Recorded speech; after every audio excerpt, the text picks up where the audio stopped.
that's how it is. Sometimes time passes really quickly and sometimes it passes really slowly. A lot has happened, my friends. A lot has happened. So one of the reasons that I kind of put off doing this video is that whenever I sit down to do it, I feel like there is so much I want to talk about, and also because I'm a beginner, I feel like sometimes I kind of like get my D&D stuff wrong. I say things wrong, I get things mixed up, I don't use the right terminology or whatever. So I decided for today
love interest. And my GM, they think this is really cool because they said they've never really seen anyone take that angle before of having a familiar be, you know, like a love interest for a character. But I don't know, I think there's a lot of cool dynamics there in the way a character and their familiar interact.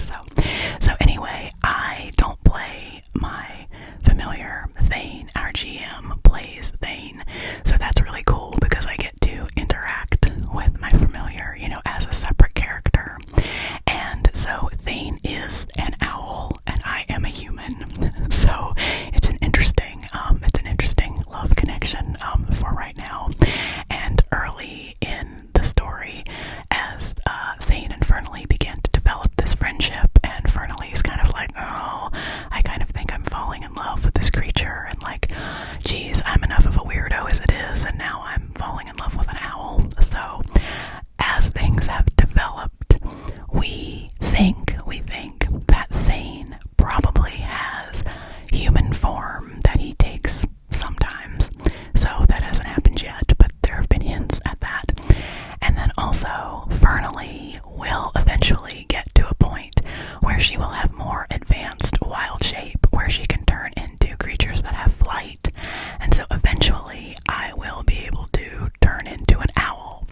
envisioned what this amulet would look like, and Garrett, our GM, found an image online of what they thought this amulet would look like, and so, put it in my inventory and everything, and we talked about it.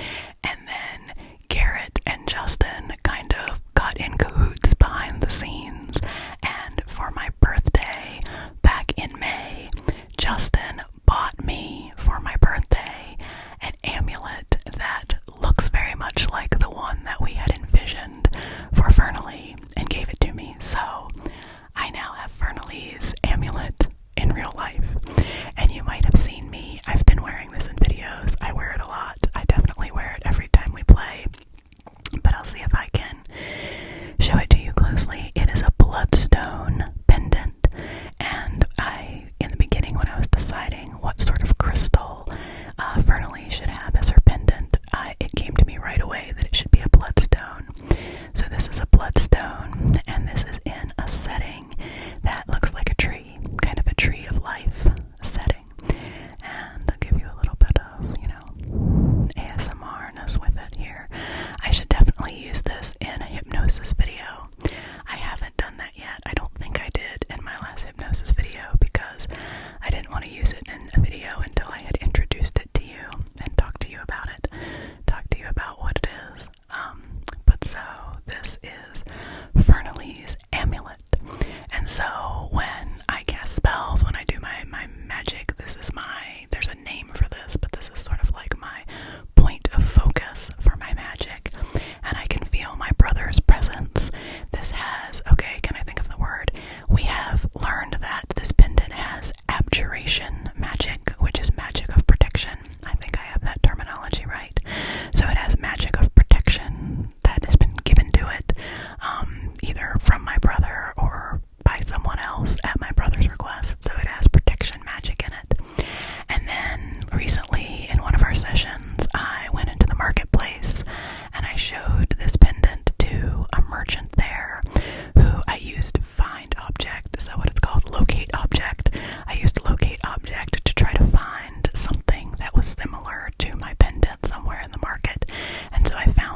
danger, and that was really, you know, hard for the Fernalee, and we had some dramatic times. And then, like I said, these times that, you know, he has helped to save our party and has been really integral in what has happened to us. And the scenes where I get to see through his vision, where I go into his senses and then, you know, I can fly and see things, have been really beneficial for us in gameplay, for me to seek information, and then have also just been really cool to play, like, for her as a character and for me as a person.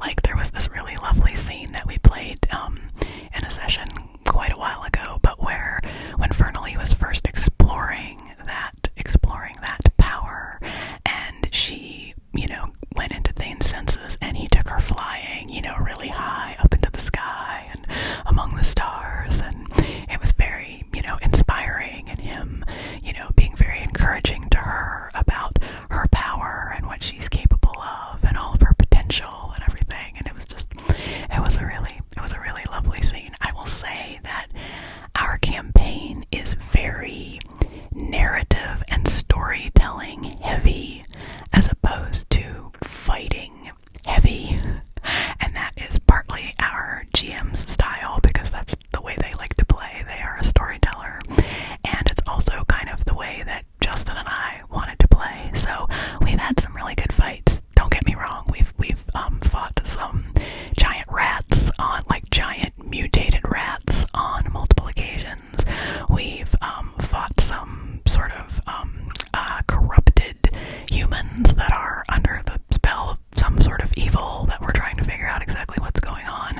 We were in a fight where there were these like living stalactites falling from the roof of a cave and like stabbing us and fighting with us. So, you know, we've had some good fights. It's not like we're, you know, always just sitting around talking, you know, doing relationship stuff, but we do have a lot of that. And I will give a little side note about Justin's character, who is a fox person named Rika, and Rika and Fernalee have developed this lovely friendship.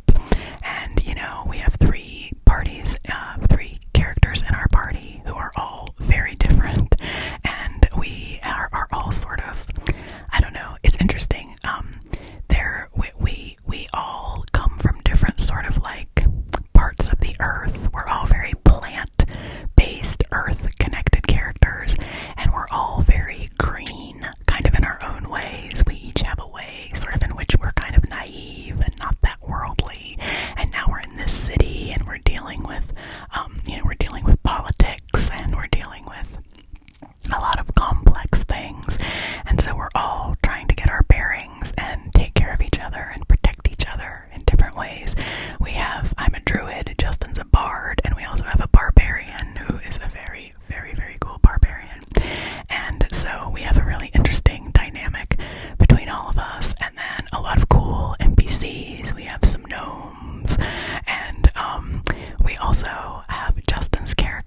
watching your favorite show or something, and it was all of a sudden going to be the episode where like the couples were finally gonna, like, were they gonna get together and what were they gonna talk about. It was very not like a combat or action oriented session.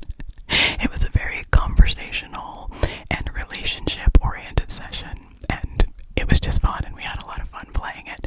And that's been a really cool evolution, and that's one of the things, like, the role playing for me is just so fun, because there's part of me that has always wanted to kind of scratch the itch of acting.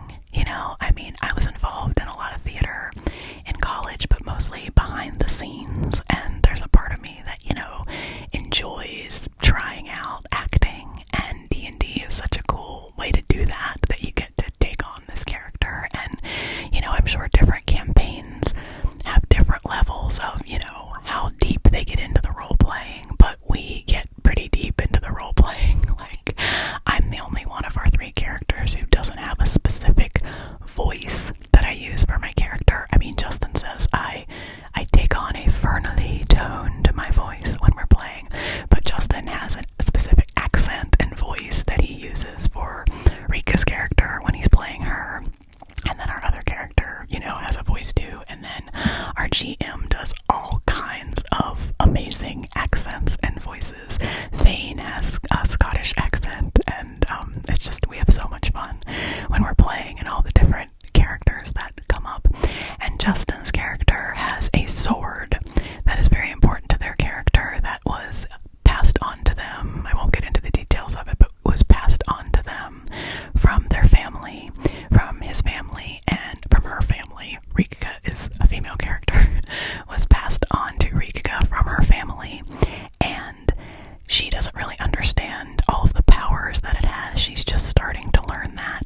And she is also a musician because she's a bard. She plays the flute and the drum, and she recently connected through a cool series of events with an elf. And in the world we're playing in, there aren't very many elves, so this is unique, who is now going to be her mentor and is going to teach her to use the sword and use her songs in order to enhance her abilities. So that was kind of when we got to level 3 and we were all having some new, you know, souped up powers.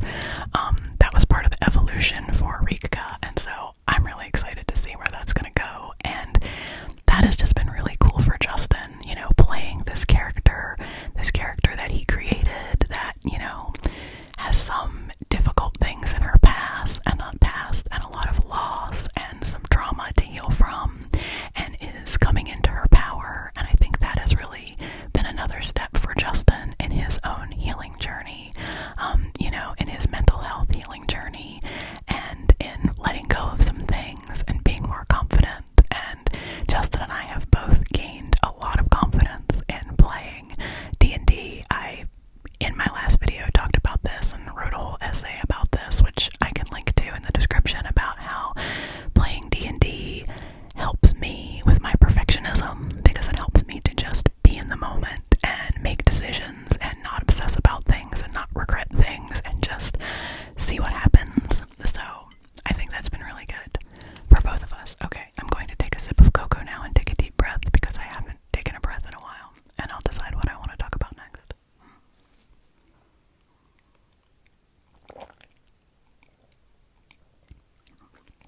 So I will say a little bit about, since we just recently leveled up to level 3, and I think this was at the previous level up. Was this at the previous level up? I don't even remember. That I got some new armor. I got some new, more hardcore armor. I got some studded leather armor, which was cool. After we had defeated some enemies, and we were looking to see what they had stashed in their hideout, and they ended up having some cool armor, so I got some cool armor and a shield, which is awesome. My main thing that I fight with, other than spells, I have a quarterstaff, and so I do a lot of, you know,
life, the farmer's life that she led, it's affecting some of the animal life and things around where she is from, that is affecting their farming in a negative way. And Justin comes from a people where some unnatural things were happening, and that led to the destruction of his people. And similarly for the other character in our group, there's destruction happening, and that destruction is a little more connected to the political scene and this one nation in the political scene that is taking a lot of resources and trying to overpower things. And so we've all kind of come together to try to figure out what the source of this corruption is and stop it, and try to bring justice to some of the situations where people have been wronged. And so it's a really, really good story, and we're honestly still just at the beginning, I started to say. So when we started the story, I was kind of in my farming village where I am from, and we played a little bit. We played a few scenes there for my character, kind of as, background of how she decided to leave and what was going on, and establishing her relationship with Thain, and her relationship with her teacher and her mentor, who was teaching her herbalism and teaching her magic there in her town where she grew up. And so we kind of established things there. And then I had to go on a journey of several days to get to this city that we're now in. So I traveled by barge, and that not much happened on that journey. We just said, okay, these days passed, and we got to the city, and I was seeking out this person, this priestess that my teacher from my town had told me to seek out, who could help me.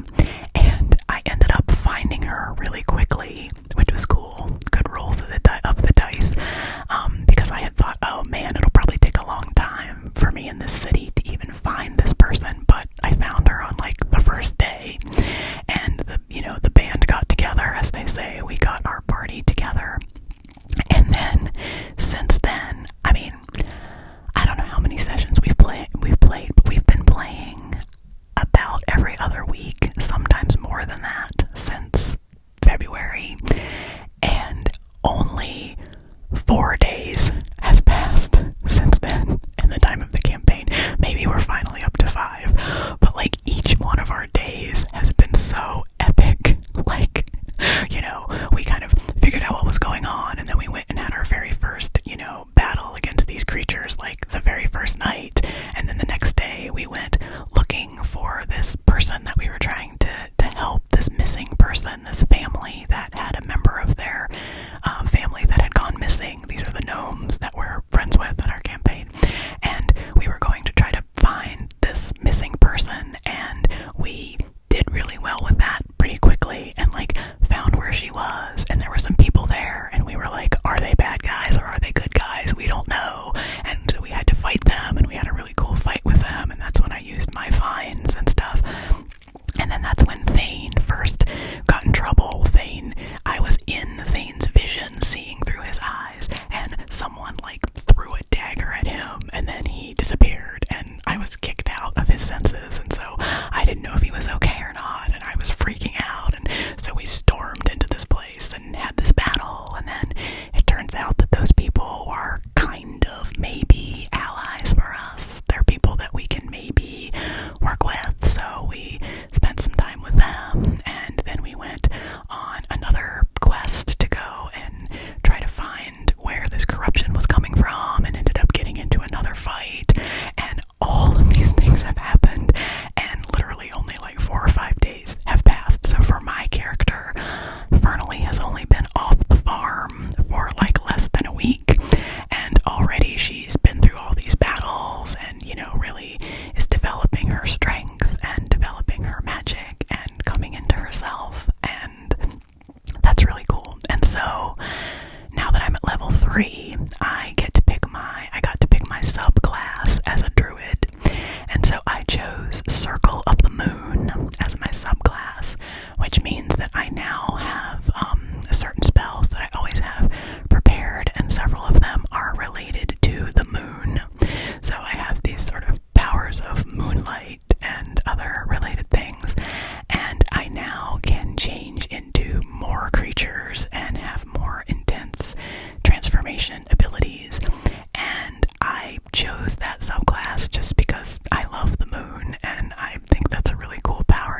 sometimes if I would make a certain choice, you know,